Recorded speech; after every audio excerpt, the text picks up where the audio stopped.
बिस्मिल्लाहिर्रहमानिर्रहीम। अस्सलाम वालेकुम नाज़रीन, आप यूट्यूब चैनल देख रहे हैं। मैं इमरान खान हूँ।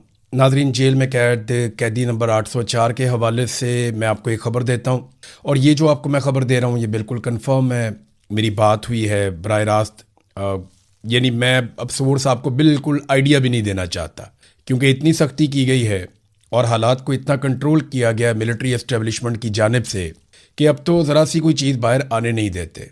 मैंने आपको पिछले दिनों बताया था कि बुशरा बीबी की अगर अपने बच्चों से मुलाकात भी होती है, वो भी अब बंद है, कुछ 4 हफ्ते हो गए हैं मुलाकात नहीं होने दे रहे, तो बुशरा बीबी से भी हलफ लिया जाता है और उनके बच्चों से भी हलफ लिया जाता है कि आप दोनों में से कोई भी खान साहब के बारे में बुशरा बीबी बात नहीं करेगी और बच्चे बाहर जाके कोई बात ही नहीं करेंगे। ख़ास तौर पे उनसे कहा गया कि जो बुशरा बीबी की एक बहन है मरियम बट्टू, वो कोई स्टेटमेंट बिल्कुल अपने ट्विटर के ऊपर भी ना दें। तो फैमिली ने उनसे भी रिक्वेस्ट की और उसके बाद उन्होंने भी कोई स्टेटमेंट नहीं दिया। लेकिन मैं आपको जेल के हवाले से कुछ चीज़ें बता देता हूँ बड़ी क्लियरली। नंबर 1 तो ये है कि बुशरा बीबी की सेहत बहुत ख़राब है और उनकी एक आंख बहुत बुरी तरह मुतासर हुई और उनकी दूसरी आंख भी इफ़ेक्ट हुई है। डॉक्टर ने बुशरा बीबी को कहा कि आपकी दूसरी आंख का भी लेज़र करना पड़ेगा और इसको भी इलाज की ज़रूरत है, वहाँ से भी पानी बहता रहता है। और जो एक आंख है वो 3 महीने तक उसको जो है वो लगभग ऐसे ही है जैसे वो आंख बंद है और वो काम नहीं कर रही। बुशरा बीबी वहाँ पे चिल्लाती रही बार बार, और उन्होंने अल्लाह और रसूल के वास्ते दिए वहाँ मौजूद अमले को, और उन्हें बार बार ये कहा कि मेरी आंख ख़राब हो रही है, मुझे बहुत शदीद तकलीफ़ है, किसी डॉक्टर को बुला दें। लेकिन अमले ने बिल्कुल कोऑपरेट नहीं किया, बल्कि वहाँ जो अमला मौजूद है उनमें एक जो अमले की इंचार्ज है खातून, मरियम उसका नाम है। मैं आपको कंफर्म कर देता हूँ, खातून का नाम है मरियम। ये जो वहाँ पे अमला बुशरा बीबी वाले ब्लॉक को देखता है या वहाँ पे वो मौजूद रहता है सिक्योरिटी पे, क्योंकि वहाँ ख़वातीन की जेल में ख़वातीन का अमला होता है, तो वो मरियम नामी खातून ऑफिसर है वहाँ पे, उसने बहुत नाक में दम किया हुआ है और वो बहुत बदतमीज़ी करती है बुशरा बीबी के साथ। ये भी हुआ कि वहाँ पे 4 ख़वातीन को तशद्दुद का निशाना बनाया गया अलग अलग टाइम पे, और वो ख़वातीन चीखें मारती रहीं सिर्फ बुशरा बीबी को ज़हनी तौर पे अजियत देने के लिए। यानी ख़वातीन को कहीं और से लाकर यहाँ करीब पहुँचाकर तो तशद्दुद का निशाना बनाया गया ताकि वो टॉर्चर की आवाज़ें और वो जो चीखें हैं वो बुशरा बीबी सुने। तो इस तरीके से ये इंसान को तोड़ने की कोशिश करते हैं। तो वो अल्लाह के वास्ते दिए, उन्होंने रसूल के वास्ते दिए कि मेरी आंख बड़ी शदीद दर्द हो रही है, कोई डॉक्टर बुला दो। बिल आखिर काफ़ी दिनों के बाद डॉक्टर बुलाया गया। डॉक्टर ने जैसे ही बुशरा बीबी की आंख देखी वो डर गया। उसने कहा जी फ़ौरन इनको अस्पताल लेकर चलें, इनकी सर्जरी करनी पड़ेगी अभी, वरना इनकी आंख ज़ाया हो जाएगी। फिर उन्हें अस्पताल पहुँचाया गया, उनकी सर्जरी की गई और फिर डॉक्टर ने बाकायदा ये रिकमेंड किया कि आपने यहाँ से अस्पताल से अभी जाना नहीं है, और ये बता दिया डॉक्टर ने कि इनको डिस्चार्ज नहीं किया जा सकता इस हालत में। लेकिन फिर वहाँ पे कुछ लोग आ गए और उन्होंने कहा नहीं जी इनको तो जेल पहुँचाना है। फिर बुशरा बीबी को वापस जेल पहुँचा दिया गया। आखिरी जो इमरान खान साहब का पैगाम है, क्योंकि देखें इमरान खान साहब अभी पहुँचे थे और उनको निकाला गया था जेल से बाहर। एक तो उन्हें निकाला गया पिम्स अस्पताल लाने के लिए और एक मुबैना तौर पे उससे पहले भी निकाला गया। ये जो कहानियाँ करवाई जा रही है ना कौम को कि इमरान खान साहब को डील कर रहे हैं, किसी से मुलाकात कर रहे हैं, को मुलाकात हो गई है, इसके बारे में अभी कोई भी हतमी तौर पे आप कुछ भी नहीं कह सकते, क्योंकि किसी के पास कोई सबूत ही नहीं है। और इमरान खान साहब को तो किसी से मिलने ही नहीं दिया जा रहा। इमरान खान साहब का जो आखिरी पैगाम है वो जुमला मैं आपको बता देता हूँ, और एग्जैक्टली मैं पूरी जिम्मेदारी के साथ आपको कह रहा हूँ कि यही जुमला मुझे रिपोर्ट हुआ और एग्जैक्टली वही जुमला मैं आपको बता रहा हूँ। इमरान खान ने कहा कि मेरी बहनों से कहो कि जितना जल्दी हो सके मुझसे आकर मिलें या मुझे मिलने की कोशिश करें। ये जुमला है जी, कि मेरी बहनों को पैगाम दो कि जितनी जल्दी हो सके वो मुझसे आकर मिले या मुझे मिलने की कोशिश करें। ये इमरान खान साहब का पैगाम है अपनी बहनों के नाम, जो एक फाइनली एक पैगाम था। और भी बहुत सारी ऐसी चीज़ें हैं जो मैं यहाँ बताऊँगा तो ये निज़ाम बहुत बुरी तरह एक्सपोज हो रहा है। यानी वहाँ पे बहुत गंदगी है, बहुत कीड़े मकोड़े हैं जहाँ पे इन लोगों को रखा गया है, और बहुत सारी चीज़ों में बुशरा बीबी को ज़्यादा तकलीफ दी जाती है, क्योंकि एस्टेब्लिशमेंट की ये ज़िद है कि बुशरा बीबी को इमरान खान से तोड़कर बाहर निकालना और वो इमरान खान के खिलाफ आकर स्टेटमेंट दे, लेकिन वो इसके लिए तैयार नहीं है। ये तो मुझे सोर्सेज ने बताया कि उन्होंने बुशरा बीबी ने ये कई मरतबा कहा कि सवाल ही पैदा नहीं होता कि मैं अपने शौहर के साथ बेवफाई करूं यहाँ पे इस मौके पर, जब इतनी मैंने सज़ा काट ली है। और इमरान खान साहब के बारे में कैटेगोरिकली मेरे सोर्स ने मुझे ये बताया कि इमरान खान तो इनको छोड़ने वाला नहीं है ऐसे। हाँ, ये ज़रूर है कि इमरान खान बात करना चाहता है, बातचीत करने के ज़रिए से इमरान खान रास्ता निकालना चाहता है। उसने बंदे भी नॉमिनेट किए हुए हैं कि फलाना फलाना बंदा बात कर सकता है, वो रास्ता निकालना चाहता है क्योंकि इससे ही पाकिस्तान आगे बढ़ेगा। लेकिन अगर किसी को ये लगता है कि इमरान खान माफ़ी मांग लेगा, इमरान खान सियासत छोड़ देगा या इमरान खान चुप करके बैठ जाएगा 3-4 साल के लिए, तो ये तो नहीं होना। ये तो इमरान खान, इसके ऊपर सवाल ही पैदा नहीं होता कि वो माने। तो ये जो पैगाम है इमरान खान का वन लाइनर, ये बात तो लगभग 2-3 हफ्ते शायद हो गए इस बात को, मेरे पास लेट पहुंची है, लेकिन ये पैगाम एज इट इज़ है इमरान खान साहब का कि मेरी बहनों को ये पैगाम दो या उनसे कहो कि जितना जल्दी हो सके मुझे मिलने की कोशिश करें या मुझसे मिलने आए।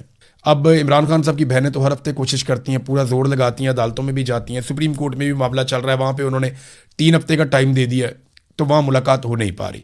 पाकिस्तान में मिलिट्री एस्टेब्लिशमेंट और जो उनका बनाया हुआ रजीम है वो हर जुल्म करके देख चुका है, लेकिन वो पाकिस्तान को चलाने में मुकम्मल तौर पर नाकाम रहे। हाँ, उन्होंने ये ज़रूर किया कि डोनाल्ड ट्रंप से ताल्लुकात बना के डोनाल्ड ट्रंप के कहने के ऊपर ईरान को मनाने की कोशिशें की। यानी ये जो ईरान के और अमेरिका के मुज़ाकरात हो रहे थे, इसमें हम एक सालिस के तौर पे तो थे, लेकिन हम अमेरिका के पैगाम रसां थे। यानी हमारी कोशिश ये थी कि अमेरिका जो मांग रहा है वो हम ईरान को लेकर दें। जब कतरी आए तो उन्होंने ऐसी सालिसी की जिसमें ईरान को भी मिला, अमेरिका को भी मिला। यानी डोनाल्ड ट्रंप को कुछ फेस सेविंग मिल गई, जबकि ईरान को बहुत सारा कुछ मिल गया जो वो पहले उसका अंदाज़ा नहीं था उन्हें। पाकिस्तान जो है, पाकिस्तान की ऑफर के अंदर इतना कुछ नहीं था ईरान के लिए, लेकिन कतर की ऑफर्स के अंदर जो है वो ईरान के लिए बहुत सारा कुछ था। तो कतर ने ज़्यादा बेहतर मुज़ाकरात करवाए, उनका तजर्बा भी बहुत ज़्यादा है, पाकिस्तानियों का इतना नहीं है। देखिए ना, अगर आसिम मुनीर और शहबाज शरीफ डोनाल्ड ट्रंप का काम करने में कामयाब हो जाते, मुकम्मल तौर पे जो डोनाल्ड ट्रंप को चाहिए था, जो इन्होंने उससे वादे किए थे, अगर ये उसको एज इट इज़ वो सारा कुछ देने में कामयाब हो जाते, गो के इन्होंने कोशिश बहुत की, तो डोनाल्ड ट्रंप हो सकता है पाकिस्तान ही आ जाता ट्रॉफी उठाने के लिए। क्योंकि ट्रंप ने तो इनको कहा था मुझे यूरेनियम चाहिए, ट्रंप ने तो कहा था कि आप नए हुर्मुज़ को अनकंडीशनली वो खोल दें और मैं सिर्फ जंगबंदी करूंगा। शुरू तो यहां से हुआ था मामला, जो पाकिस्तान ने किया था कि जनाब जंगबंदी कर दें सिर्फ। लेकिन बाद में जब कतरी आए तो ईरानियों की ज़्यादा बातें मानी गई और अमेरिकन की बहुत कम बातें मानी गई। तो पाकिस्तान के अंदर ये तकरीब नहीं हुई, इसका बड़ा अफसोस हुआ। फिर उसके बाद ये तकरीब चली जाती है स्विट्ज़रलैंड में, जिनेवा में, और फिर शहबाज शरीफ साहब तैयारी शुरू कर देते हैं कि मैं जाके वहाँ पर मेज़बान बन जाऊँगा और मैं मेज़बानी करूँगा और बाकी सारे जो हैं वो मेरे पीछे चलेंगे। इन्होंने जाके वहाँ पे बुकिंग शुकिंग कर ली, वहाँ अपने बंदे भी भिजवा दिए, वहाँ तैयारियाँ शुरू कर दी गई और इन्होंने रिहर्सल शुरू कर दी कि यहाँ पे ये किया जाएगा। शहबाज शरीफ की तकरीर भी लिख ली गई, फील्ड मार्शल ने क्या करना है ये भी कर लिया गया। लेकिन इनकी इन्फॉर्मेशन से बाहर 2 दिन पहले ही मुआहदे के ऊपर दस्तखत हो गए। ट्रंप ने भी दस्तखत कर दिए और दस्तखत कर दिए ईरानी सदर ने भी, और उन्होंने मामला लपेट के साइड पर रख दिया। अब ये वहाँ क्या लेने चाहते, कौम का पैसा ही ज़ाया करना था ना, जो इन्होंने पहले भी बहुत पैसा ज़ाया किया। तो डोनाल्ड ट्रंप ने जो है वो मामला लपेट दिया, ईरानियों ने भी लपेट दिया, और अब ये बैठे हैं सर पकड़ के करें क्या। अब अगर ये वहाँ जाते हैं इस सेरेमनी को करवाने के लिए, तो ये तो ऑलरेडी हो चुकी है, तो फिर ये क्यों जा रहे हैं, क्यों जाना चाहते हैं। लिहाजा ये दौरा मनसूख हो गया शहबाज शरीफ का, और इन्हें बताया गया कि आप एक टिश्यू पेपर है, आपको टिश्यू पेपर की तरह इस्तेमाल करना है। अगर आप अच्छी तरह हमारा गंद उठाएंगे तो आपकी थोड़ी देर के लिए आपकी इज्जत रहेगी, आप हमारी जेब में रह सकते हैं, लेकिन अगर आपने काम ना किया तो आपको टिश्यू पेपर की तरह इस्तेमाल करके फेंक दिया जाएगा। बस इतनी औकात है। और जहां तक तारीफ का मामला है तो डोनाल्ड ट्रंप और उनकी इंतजामिया की जानिब से ये इनको यकीन दहानी करवाई गई है शहबाज शरीफ को और फील्ड मार्शल को कि आपको कंपनसेट कर देंगे, बेफिक्र रहे, बहुत जल्दी कर देंगे। यानी बहुत जल्दी आप सुनेंगे डोनाल्ड ट्रंप बहुत तारीफ कर रहा होगा शहबाज शरीफ की या फील्ड मार्शल की, तो इनको कंपनसेशन मिल जाएगी। ऐसा नहीं है कि कंपनसेशन नहीं मिलेगी। और जो पाकिस्तान में गालम गलोच की जा रही है इस सारे माहौल में, या गुस्सा उतारा जा रहा है, वो ईरानी क़यादत के ऊपर उतारा जा रहा है कि शायद वो इसके लिए राजी नहीं थे कि तकरीब की जाए। देखिए वो सेलिब्रेशन मोड में है ही नहीं। आप अगर आयतुल्लाह अली खामनई के जानशीन हैं मुश्तबा खामनई, उनका स्टेटमेंट देख लें तो आपको पता चल जाएगा कि वो सेलिब्रेशन मोड में है या नहीं है। पहले आप जरा स्टेटमेंट देखें। डील के बाद एक बहुत अहम बयान जो है वो मुश्तबा खामनई का आया, और उन्होंने जो अपने बयान में कहा उसके अंदर है सारी स्टोरी। उन्होंने कहा अमेरिका से मुआहदे पर मुत्तफिक नहीं था, अपने सदर की यकीन दहानी पर मंजूरी दी है। ये सुप्रीम लीडर जो हैं मुश्तबा खामनई, उन्होंने कहा अमेरिका के साथ मुस्तकबिल में आमने सामने मुज़ाकरात का मतलब हरगिज़ ये नहीं होगा कि ईरान दुश्मन का मौक़िफ़ कबूल कर लेगा। और ये तहरीरी बयान जारी किया गया है रहबर मुअज़्ज़म मुश्तबा खामनई की जानिब से कि अमेरिका के साथ बराह रास्त मुज़ाकरात सिर्फ सफारती अमल का हिस्सा हो सकते हैं, जिसका हरगिज़ ये मतलब नहीं कि ईरान अपने कौमी मौक़िफ़ या उसूली मौक़िफ़ से दस्तबरदार हो जाएगा। अमेरिका के साथ तय पाने वाले मुआहदे के हवाले से उनकी अपनी राय मुख्तलिफ थी, ताहम ईरानी सदर ने उन्हें यकीन दहानी कराई कि वो और उनकी हुकूमत ईरानी कौम के हुकूक और मुज़ामती महाज के मफादात का मुकम्मल तहफ़्फ़ुज़ करेंगे, और उसकी जिम्मेदारी भी उन्होंने कबूल की है। मुस्तफा खामनई ने मजीद कहा कि ईरानी सदर की इस यकीन दहानी और जिम्मेदारी कबूल करने के अहद की बुनियाद पर ही मैंने मुआहदे की मंजूरी दी है। फिर उन्होंने खबरदार भी किया अमेरिका को कि अगर अमेरिका इस मुआहदे पर अमल दरामद के दौरान लालच या इजाफी मुतालबात करने की कोशिश करेगा तो ईरान इसे किसी सूरत कबूल नहीं करेगा। ईरान मुआहदे की इन ही शिकों का पाबंद रहेगा जिन पर दोनों ममालिक के दरमियान इत्तफाक हुआ है, ताहम किसी भी एक तरफा दबाव या नई शराइत को कबूल नहीं किया जाएगा। ये जनाब खामनई ने कह दिया। तो देखें, उनका तो मूड इस तरह का था, उनके सदर का आपने चेहरा देख लिया जब उन्होंने दस्तखत किए, वो बहुत संजीदगी में थे। हम सेलिब्रेशन मोड में चले गए थे, हमारे तो भंगड़े डाले जा रहे थे, डांस किया जा रहा था, यहाँ नाच गाना चल रहा था, घुंघरू तोड़ दिए थे नाच नाच के यहाँ पे टाउटों ने कि जनाब हमने पता नहीं क्या हासिल कर लिया। वो जिनकी जंगबंदी हुई है, जिनके हजारों लोग शहीद हुए हैं, जिन्होंने इतनी खौफनाक जंग लड़ी है, उनके चेहरों के ऊपर बहुत संजीदगी है और मुस्तफा खामनई इसके लिए तैयार भी नहीं थे। ईरानी सदर ने इसके ऊपर अपना रद्द-ए-अमल दिया। जो ईरान के सुप्रीम लीडर ने स्टेटमेंट दिया, उसके ऊपर ईरानी सदर ने जो स्टेटमेंट दिया, उन्होंने कहा जी कि रहबर मुअज़्ज़म का पैगाम मुज़ाकरात के दौरान कौमी मफादात के तहफ़्फ़ुज़ के लिए एक रहनुमा रोड मैप है। हम इनके तहफ़्फ़ुज़ात और हदायत पर अमल दरामद करने के लिए खुद को पुरअज़म समझते हैं, यानी हम करेंगे वही जो हमें हमारे रहबर मुअज़्ज़म कहेंगे। फिर उन्होंने ये कहा कि हमने ये मिलकर फैसला किया था और हमने ये फैसला ईरानी कौम के मफाद के अंदर किया है और मुज़ामती महाज जितने भी हैं हमारे उसकी जिम्मेदारी लेते हैं, उनका तहफ़्फ़ुज़ करेंगे। बिलाशुबा हुकाम के लिए रेड लाइन कौमी मफादात और बहादुर ईरानी कौम के वकार, इज्जत और ताकत का तहफ़्फ़ुज़ है और मुज़ाकराती टीम की जानिब से गुफ्तगू की बारीकियों पर भरपूर तवज्जो और कादर मुतलक के फजलो करम पर पुख्ता उम्मीद के साथ एक अजीम फतह हासिल होगी इंशाअल्लाह। वो अभी उसी मोड के अंदर हैं और हम सेलिब्रेशन मोड में चले गए थे, जो ईरानियों को ज़्यादा बात पसंद नहीं आई। उन्होंने कहा जी हमारे यहाँ पे इतने बंदे शहीद हो गए हैं और ये इतना संजीदा मामला है और ये खित्ते के चौधरी बनने के चक्कर में वहाँ पे तकरीबात मुनक्कद कर रहे हैं। इन्होंने वहाँ डोनाल्ड ट्रंप की तारीफ़ों के ज़मीन आसमान के कलाबे मिला देने थे। ईरानियों ने वहाँ बैठ के मुंह देखना था कि ये क्या कर रहे हैं। उधर डोनाल्ड ट्रंप ने जो है वो अपना कोई खेल खेल देना था। अगर डोनाल्ड ट्रंप ना आते तो जो अमरीकी आते वो भी कुछ ना कुछ करते। मीडिया के अंदर तो वो बहुत तेज़ हैं, लिहाजा मेरे ख्याल में ईरानियों ने समझदारी का मुजाहरा किया और अमेरिकन भी कोई इतने दिलचस्पी नहीं रख रहे थे कि पाकिस्तान की सरबराही में या पाकिस्तान की मेज़बानी में वो सारे आकर बैठ जाते हैं। तो जनाब शहबाज शरीफ साहब का दौरा तो हो गया मनसूख और कौम के पैसे बच गए, कौम को मुबारक हो। अब वो जो वहाँ पे रंग रूट भेजे हुए ना, उन सारों को वापस बुलवा लें ताकि वो भी कौम का मजीद पैसा वहाँ पे स्विट्ज़रलैंड के अंदर ज़ाया ना करें। नाज़रीन, पेट्रोलियम मसनूआत की कीमतों में अब कमी का इंदिया दिया जा रहा है कि क्योंकि जंगबंदी हो गई है तो पेट्रोलियम मसनूआत की कीमतों में कमी की जाएगी। जंग से पहले पेट्रोलियम मसनूआत की कीमतें जितनी थीं अब तकरीबन उतनी हो चुकी हैं। ये लगभग 75 या इससे भी नीचे कुछ लोग रिपोर्ट कर रहे थे। मैंने अभी एग्जैक्टली देखा नहीं है, जब लास्ट टाइम मैंने देखा तो ये लगातार नीचे आ रही थी और 75 के आसपास पहुंची हुई थी। तो इतनी तेज़ी से अगर ये पेट्रोलियम मसनूआत की कीमतें नीचे गिर रही हैं तो ये तो लगभग 40% कम हो गई हैं। तो पाकिस्तानियों को कितना रिलीफ मिला। जब थोड़ी सी कीमत बढ़ी थी तो इन्होंने उठाकर पेट्रोल को पहुंचा दिया था 450 रुपए तक लीटर पे ये ले गए थे और अब इन्हें इसको कम से कम 200 रुपए से नीचे लेकर आना चाहिए, क्योंकि इमरान खान साहब के दौरे हुकूमत में जब आलमी मंडी में पेट्रोल $100 फी बैरल से भी ज़्यादा कीमत पे मिल रहा था तो इमरान खान साहब बेच रहे थे 150 रुपए लीटर का। आज ये पेट्रोल जो है उससे भी बहुत कम कीमत पे, यानी जितने का इमरान खान साहब ले रहे थे उससे 30% कम कीमत पे आज मिल रहा है। तो फिर इन्हें चाहिए कि ये इमरान खान के दौर से 30% कम नहीं करते कीमत, तो 200 के अंदर तो कम से कम ले आए, या इमरान खान साहब के दौर के मुताबिक तो ले आए। लेकिन इन्होंने IMF के साथ वादे कर लिए हैं और अवाम के ऊपर लेवियां लगा के पैसे इकट्ठे करने का फैसला किया है, क्योंकि ये सबसे आसान तरीका पैसा इकट्ठा करने का। पाकिस्तान में कोई ट्रस्ट करता नहीं है, कारोबार चलता नहीं है, कोई इन्वेस्टमेंट लेकर आता नहीं है, लोग पैसा निकालने के लिए और टैक्स देने के लिए तैयार नहीं है। कारोबार होगा तो टैक्स होगा। तो ऐसे में सबसे आसान तरीका ये होता है कि आप बिजली पे, गैस पे, पेट्रोल पे इजाफी टैक्सेज और लेवियां लगा दें और लोगों की जेबें काटें। यही इस वक्त ये हुक्मरान कर रहे हैं, इनके पास इसके अलावा और रास्ता कोई नहीं है। बहरहाल देखते हैं, सुनने में आ रहा है कि 50-55 रुपए कम करेंगे। वैसे इन्हें जो कम करना चाहिए कम से कम भी 170-180 रुपए इनको पेट्रोल की कीमत कम से कम फौरी तौर पे कम करनी चाहिए। नाज़रीन, अनवारुल हक काकड़ ने एक स्टेटमेंट दिया।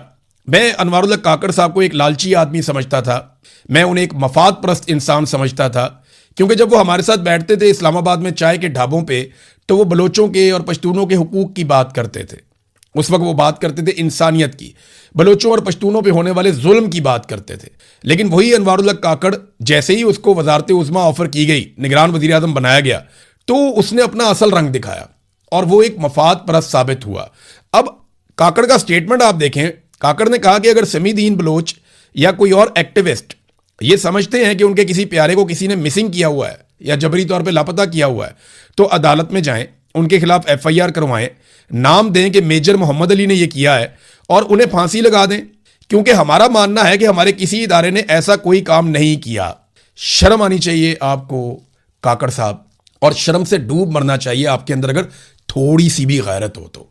कितने बेशुमार लोग जबरी तौर पे लापता किए गए। मैं खुद जबरी तौर पे लापता हुआ, मुझे आसिम मुनीर साहब के रजीम में ISI ने जबरी तौर पे लापता किया, और उस वक्त भी मैं लापता था जब आप पाकिस्तान के वजीर आजम बनाए गए थे निगरान। मेरे घर वालों ने FIR करवाई थी। क्या बना उस FIR का? कुछ भी नहीं किया गया। मैं अदालत को आवाजें देता रहा कि मुझे बुलाकर सुनो। जज मेरा मजाक उड़ाते रहे, मुझे बुलाकर काजी फायद ईसा ने, जो पाकिस्तान का सबसे बड़ा जज है, उसने भी मुझे सुनना गवारा नहीं किया। मैं एक दिन चल के पुलिस स्टेशन गया, वो पुलिस स्टेशन वाले पुलिस स्टेशन से बाहर चले गए। मैंने कहा मुझे ऐसे ने अगवा किया, कार्रवाई करोगे? वो पुलिस स्टेशन छोड़ के चले गए। उन्होंने कहा जी हम यहाँ बैठते ही नहीं, आप बैठे। ये हालात हैं आपकी पुलिस के। मैं जाऊंगा जाके पुलिस को कहूंगा FIR दर्ज करो ISI के खिलाफ, मुझे उन्होंने अगवा किया है। कौन सा पुलिस वाला FIR देगा? काकड़ साहब शर्म आनी चाहिए आपको, डूब के मर जाना चाहिए आपको। शर्म से आप मजाक उड़ाते हैं लोगों का। आपको जबरी तौर पे 10 दिन गुमशुदा किया जाए ना, आपकी चांगड़ें निकल जाएं। आपके बच्चों को जबरी तौर पे लापता करके टॉर्चर किया जाए तो आपको पता चलेगा जबरी गुमशुदगी होती क्या है। दहशतगर्दी के नाम के ऊपर आपने सिविलियंस को उठा लिया, आम लोगों को उठा लिया आपने। जिसको आपने उठाना है आप अदालत में पेश करें। यह क्या तरीका वारदात है? शायरों को जबरी तौर पे लापता कर दिया, सहाफियों को जबरी तौर पे लापता कर दिया, पॉलिटिकल एक्टिविस्ट हैं उनको जबरी तौर पे लापता कर दिया, जो नॉर्मल एक्टिविस्ट हैं उनको जबरी तौर पे लापता कर दिया। कितने लोगों के साथ आपने ये किया? अजहर मशवानी के भाइयों को आपने जबरी तौर पे लापता किया। अजहर मशवानी ने आके हाई कोर्ट के अंदर स्टेटमेंट दिया हुआ है कि मुझे किस तरह अगवा किया और एजेंसियों ने क्या क्या मेरे से सवालात किए, उसके ऊपर क्या हुआ। ऐसे सजा हो जाती है किसी मेजर को? ऐसे पकड़ा जाता है? मैं लेता हूं नाम, आप करवाएं कार्रवाई। ब्रिगेडियर फाइक है, उसने मेरे ऊपर टॉर्चर किया था, करवाएं ना कार्रवाई इसके ऊपर। कौन करेगा कार्रवाई पाकिस्तान में? ब्रिगेडियर राशिद था जिसने मुझे अगवा करवाया था। वहां पे और बेशुमार, मुझे सारे नाम बताता हूं मैं आपको। मेरे पास कम से कम 10 नाम है जिन लोगों ने मुझे टॉर्चर किया और मुझे इंटेरोगेट किया। जर्नलिस्ट हूं, मैंने हर नाम लिख के रखा हुआ है, हर नाम लिख कर रखा हुआ है, वीडियोस बना के छोड़ी हुई है। ऐसे थोड़ी होगा। शर्म से डूब के मर जाना चाहिए आपको कि बकवास करने से बेहतर था कि आप खामोश ही रहते। अफसोस हुआ मुझे उन दिनों के ऊपर जब आपके साथ बैठ के चाय का एक कप भी पिया था, बहुत अफसोस हुआ। और ये कह रहे हैं जनाब के मेजर को फांसी होती है, तो 1996 में एक मेजर को फांसी हुई थी आखिरी मर्तबा। हाजिर सर्विस जो मेजर था ना, उसको 1996 में एक फांसी हुई थी। उसने 9 लोगों को इंडियन एजेंट बनाकर मार दिया था। 9 पाकिस्तानियों को उसने मार दिया इंडियन एजेंट बना के। 4 साल मुकदमा चलता रहा। उसको फांसी लगवाने के लिए बेगुनाह मकतूलीन की 2 खवातीन ने अपने आप को आग लगाई थी। आप इंसाफ की बात करते हैं इस मुल्क में? 4 साल मुकदमा चल रहा था, इंसाफ ही नहीं होता। उस मेजर को भी छुड़वाने लगे थे। 2 औरतों ने अपने आप को आग लगाई, आलमी खबर बन गई, फिर जाके उसको सजा हुई थी। 11 लोग मर गए, तब जाके कातिल मेजर फांसी चढ़ा था 1996 में। अगर आपको मैं याद दिलाऊं तो आप इंसाफ की बात करते हैं। औरतों को अपने जिस्मों को आग लगानी पड़ गई थी। यह निजाम इंसाफ नहीं देगा। इस निजाम से पाकिस्तानी एक दिन इंसाफ लेंगे। और काकड़ साहब याद रखिएगा, जब बलोचों और पश्तूनों को आपकी जरूरत थी, आप उनके साथ खड़े नहीं हुए। वो आपको अपना साथी नहीं समझेंगे। और बहुत सारे और लोग हैं आपकी तरह के वफाद परस्त जो खड़े नहीं हुए जब खड़े होने का वक्त था, जब जुल्म के खिलाफ बात करने का वक्त था, उनकी जुबानें बंद हो गई थी। नादरीन, एक और मैं खबर आपको देता हूं। मैंने पिछले वीलॉग में आपको कहा कि बिलावल ने स्टेटमेंट दिया कि ये मखसूस नशिस्तें बना दी जाएं, मुहाजिरीन वाली सीटें। एक अच्छा आइडिया था, लेकिन पाकिस्तान के मीडिया पे से इसको मिटाया जा रहा है। यानी ये इंस्ट्रक्शन दी गई कि बिलावल का ये वाला बयान जो है ये मीडिया के ऊपर से हटा दिया जाए। अब जियो न्यूज़ की मैं खबर पढ़ रहा था, उसमें बिलावल के बयान बाकी सारे हिस्से थे, ये वाला हिस्सा था ही नहीं उसमें। देखें कैसी कार्रवाई डालता है निज़ाम, क्योंकि इन्हें कोई ऐसा हल कबूल नहीं है जिसमें इनके हाथ से ताकत निकल जाए या कंट्रोल इनके हाथ से निकल जाए। ये हमेशा कंट्रोल अपने हाथ में रखना चाहते हैं। नादरीन, बाकी खबरें अगले वीलॉग में। अब तक के लिए इतने, अपना ख्याल रखिएगा, अपने चैनल का भी। अल्लाह हाफ़िज़।